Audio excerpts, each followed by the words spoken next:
She smirked and said, "You're lucky I even date you. Men like you don't get women like me." I didn't argue. I just watched her book a luxury trip using my card. That night, I quietly canceled everything and made one phone call. The next morning, when she walked into the airport and saw who was waiting for her at the counter, she didn't take another step. I'm Jace, 31, and I'd been dating Victoria for 8 months when everything fell apart. We met at a mutual friend's art gallery opening. She was beautiful, sophisticated, worked in fashion PR. I'm a software engineer, make decent money, but nothing crazy. From the start, she made it clear she was dating down by being with me. I thought she was joking. Turns out she meant every word. The relationship had this pattern. She'd make comments about my clothes being basic, my apartment being cute but small, my friends being nice but not really our caliber. I brushed it off as her having high standards. My friends said she was using me. I said they didn't understand her. Looking back, I was an idiot. The breaking point came last Tuesday. Victoria had been talking about wanting to go to Santorini for weeks. "All my friends have been," she'd say. "I'm the only one who hasn't gone. It's embarrassing." She'd send me links to luxury hotels, restaurants, sunset cruises. Each link was a reminder that I hadn't booked anything yet. Tuesday afternoon, she came over to my apartment. I was working from home, in the middle of debugging some code, when she walked in with her laptop. "We need to talk about Greece," she said, setting up at my kitchen table. "Can it wait? I'm kind of in the middle of something." "No, it can't wait. I want to go in 2 weeks. Sarah and Mike just posted photos from their trip and it looked incredible. I need to go before summer's over." I closed my laptop.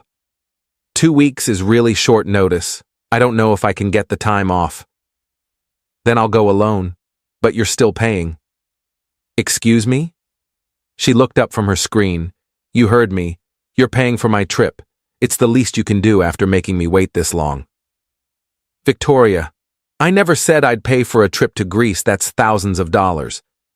And you make good money. You just don't spend it on anything worthwhile." "I spend it on bills and savings and boring stuff. Meanwhile, I'm stuck dating someone who won't even take me on a proper vacation. Do you know how embarrassing that is? My friends ask where we've traveled and I have to say nowhere." "We went to Napa." "A weekend wine tasting? That doesn't count." She turned her laptop toward me. "Look, 5 nights at this resort, round-trip business class tickets, daily spa credits. It's only 12,000. "Only 12,000? "Yes, only. For both of us. Or just me, if you can't get time off. Either way, I'm going." "I'm not paying for a $12,000 trip." She laughed, not a friendly laugh. A dismissive, condescending laugh. "Yes, you are, because you're lucky I even date you. Men like you don't get women like me. You know that, right?" I stared at her. What's that supposed to mean? "It means I'm out of your league. It means I could be dating guys who'd book this trip without blinking. But I chose you because I thought you were sweet and stable. The least you can do is treat me the way I deserve to be treated." "By spending $12,000 on a trip you're demanding I pay for?" "Yes, exactly." She pushed her laptop closer to me. "Now stop being difficult and give me your card. I'll book everything." Something in me snapped. Not into anger, into clarity. I pulled out my wallet, took out my credit card, and handed it to her. "Really?" She looked surprised. "Yeah, book whatever you want." Her whole demeanor changed. She smiled, kissed my cheek, started typing rapidly on her laptop. "You won't regret this. We're going to have such an amazing time. Or I am if you can't come. Either way, thank you, baby." I watched her book the flights. Business class, like she wanted. Watched her book the resort. 5 nights in a suite with an infinity pool. Watched her add spa packages, private dinner cruises, wine tastings, all the extras she'd been dreaming about. The total came to $14,247.53. She hit confirm without flinching. "There, all done. I'm so excited." She closed her laptop. I need to go shopping for new outfits. This calls for celebration. Want to take me to dinner? Not tonight. I have work to finish. Okay, I'll text you later. She kissed me again and left, practically floating. I sat at my kitchen table for about 10 minutes, just processing. Then I opened my laptop and made some calls. First call, my credit card company. Hi, I need to dispute a charge. Someone used my card without permission. Yes, I'll hold. The amount was $14,247.53. To a travel booking site? Yes, I know the person who made the charge. No, I did not authorize it. Right, I gave her the physical card, but did not consent to that specific amount. The representative was helpful. They flagged it as fraud, started a dispute, and issued me a new card number. The original card was canceled immediately. Second call, the resort in Santorini. Hello, I need to cancel a reservation. Confirmation number. I read it off from the email Victoria had been CC'd on. Yes, I understand there's a cancellation fee, no refund, even though it's 2 weeks out. Okay, what if the credit card is declined? I see. The reservation gets automatically canceled. Thank you. Third call, the airline. Similar process. No refund, but if the charge doesn't go through, the tickets get canceled automatically. I spent the rest of the evening working, ordering takeout, acting like everything was normal. Victoria texted me around 8 with a photo of shopping bags. Got so many cute outfits for the trip. Can't wait. I replied, looks great. That night, the charges started reversing. The credit card company moved fast. Flagged as fraudulent, all pending transactions were declined or reversed. Victoria's entire trip, purchased on what was now a canceled card number, began systematically falling apart. I didn't sleep well. Not from guilt. From anticipation, I knew tomorrow would be interesting. Update 1. Wednesday morning, Victoria's flight was scheduled for 6 a.m. She'd texted me Tuesday night saying she was getting up at 3:30 to head to the airport, that she was too excited to sleep. I woke up at 5:30, made coffee, and waited. The call came at 6:47 a.m. Jace, what the fuck did you do? Good morning to you too. Don't good morning me. My flights are canceled. The resort has no record of my reservation. What the fuck is going on? Sounds like the charges didn't go through. The charges? You approved them. You gave me your card. I gave you my card, yeah, but I didn't give you permission to spend $14,000. Yes, you did. You watched me book everything. I watched you book things. I didn't agree to let you keep them. There's a difference.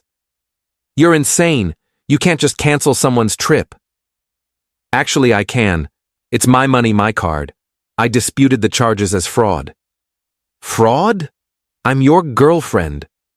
Are you? Because girlfriends generally don't tell their partners they're lucky to be dating them. Girlfriends don't say, men like you don't get women like me when demanding $14,000 vacations. Silence on the line. Then, quieter. I was joking.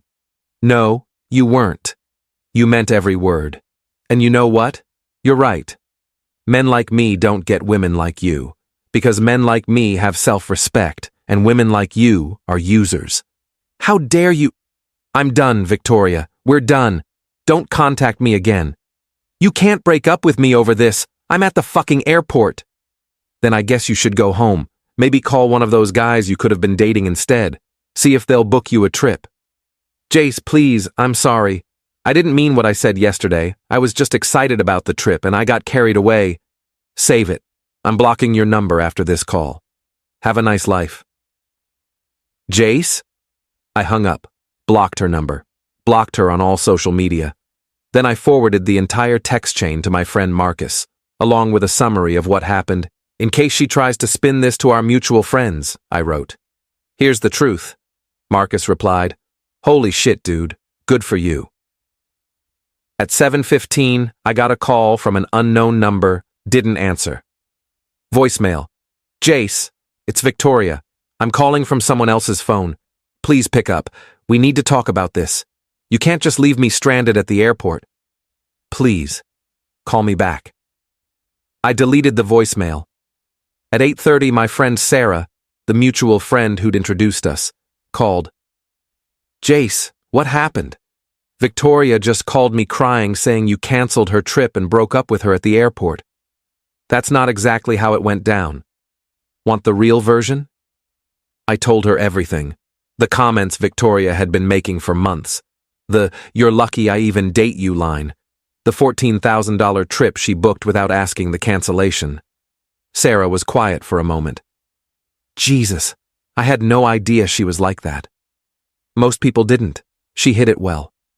I'm so sorry I wouldn't have introduced you if I'd known. It's not your fault, but maybe don't introduce her to anyone else. Oh, I won't. This is, wow. Okay. Thanks for telling me. Are you okay? I'm fine. Actually, I'm great. First time in months I feel like I can breathe. Update 2. The rest of Wednesday was quiet. I worked from home, had a normal day, didn't hear from Victoria because I'd blocked everything. But I heard from other people. My friend Marcus said Victoria had posted on social media about being betrayed by someone she trusted and how she was stranded at an airport because of a cruel prank. The comments were split. People who knew her well enough to be skeptical and people who didn't know the full story and were sympathizing with her. Marcus had commented with, "Maybe share the part where you told him he was lucky to date you right before booking a $14,000 trip on his card without asking." That comment got deleted within minutes, and Marcus got blocked. Thursday morning, Victoria's mother called me. I'd met her twice, both awkward family dinners, where Victoria had spent most of the time correcting her mother's stories or making pointed comments about her parents' middle-class lifestyle. Jace, this is Patricia, Victoria's mother. I'm calling to see if we can resolve this situation. There's nothing to resolve. Victoria said you two had a disagreement and you overreacted by canceling her trip. I'm sure if we all sit down and talk. Mrs. Harrison, did Victoria tell you what she said to me before booking the trip? She said she made a comment you took the wrong way. She told me I was lucky to date her, that men like me don't get women like her, that she could be dating guys who would book the trip without blinking, but she chose me because I'm stable. Then she demanded I give her my credit card to book a $14,000 trip I never agreed to. Silence. Mrs. Harrison? That doesn't sound like something Victoria would say. She said it, and she meant it. I'm sorry, but your daughter is a user. She's been using me for 8 months to fund a lifestyle she can't afford herself. I'm done being used. But to leave her stranded at an airport, she wasn't stranded. She could have called an Uber home. She chose to make it dramatic. Mrs. Harrison sighed. I'm going to have a conversation with my daughter. I apologize for her behavior. Thank you, but I'm not interested in reconciliation. We're done. Friday evening, I got a long email from Victoria. It had clearly been written and rewritten, formal, almost like a business email. Dear Jace, I hope this email finds you well. I wanted to reach out to apologize for my behavior earlier this week. Upon reflection, I realized that my comments were inappropriate and hurtful. I did not mean to imply that you are not worthy of my affection. I value our relationship and the time we have spent together. I am writing to request that we meet to discuss reconciliation. I believe we can move past this misunderstanding if we communicate openly and honestly. I am willing to make changes to how I express myself and to be more considerate of your feelings. Additionally, I would like to discuss the financial aspect of the trip. While I understand you were upset, canceling everything was an extreme reaction that cost us both a significant amount of money. Perhaps we can work together to recover some of those costs or plan a more affordable trip in the future. Please let me know when you are available to meet. I am free any evening next week. Best regards, Victoria. I read it twice. Then I replied, Victoria, thank you for your email. I appreciate the apology, but I'm not interested in reconciliation. Your comments reflected your true feelings, and I believe people when they show me who they are regarding the financial aspect. You spent my money without permission after insulting me. I disputed the charges as fraud because that's essentially what it was. The only person who lost money is me, through the non-refundable fees. You lost nothing except the trip you tried to take on my dime. I wish you well, but please don't contact me again, Jace. I didn't hear back. Update 3. It's been 3 weeks. Victoria tried to contact me twice more. Once through a mutual acquaintance asking if I'd be willing to talk. Once by showing up at my apartment building. The doorman called up. I told him to send her away. Sarah told me that Victoria's been telling people I emotionally abused her by dangling a luxury trip in front of her and then cruelly ripping it away. Some people believe her version. The people who know me know better. I've been doing well. Better than well, actually. I've been going out more with friends I'd neglected while dating Victoria. Started dating someone new. Met her at a coffee shop. She's a teacher. She insisted on splitting the bill on our first date. Small thing, but it meant everything. My friend Marcus asked me last week if I felt bad about the way I ended things with Victoria. Honestly, no. She showed me exactly who she was. I just finally believed her. You think the airport thing was too harsh? Maybe, but you know what? She stood at my kitchen table and told me I was lucky to be with her. She booked a $14,000 trip on my card without asking. She treated me like an ATM with a pulse. The airport was just the natural conclusion of her own choices. Fair point. I ran into Victoria yesterday at a grocery store. We made eye contact across the produce section. She looked like she wanted to say something. I grabbed my apples and walked away. Some conversations aren't worth having. Final update. It's been 2 months. I'm completely moved on. Dating the teacher, her name's Emma, and it's refreshingly drama-free. She pays for herself. She respects my time and money. She treats me like an equal partner. It's night and day compared to Victoria.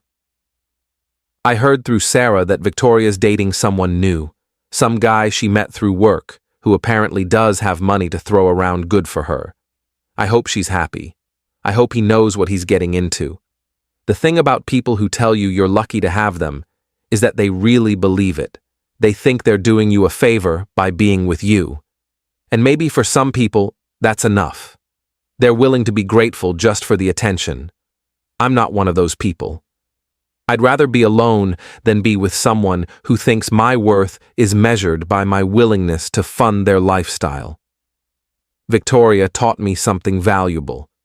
When someone tells you they're too good for you, believe them. Not because they're right, but because anyone who thinks that way will never treat you as an equal. They'll always be looking for what they can get from you, never for what they can build with you. The airport cancellation? Maybe it was petty. Maybe it was harsh. But it was also honest.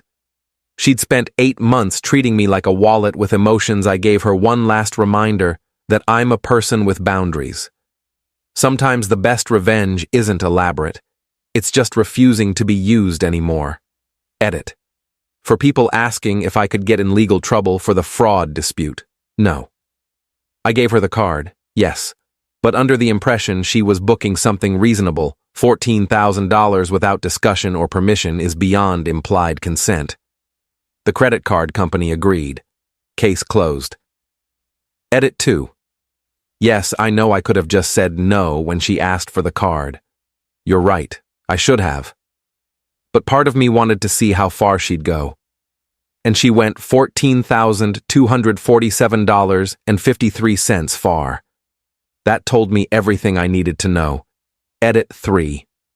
To the people saying I led her on by giving her the card, she led herself on by assuming my silence was consent.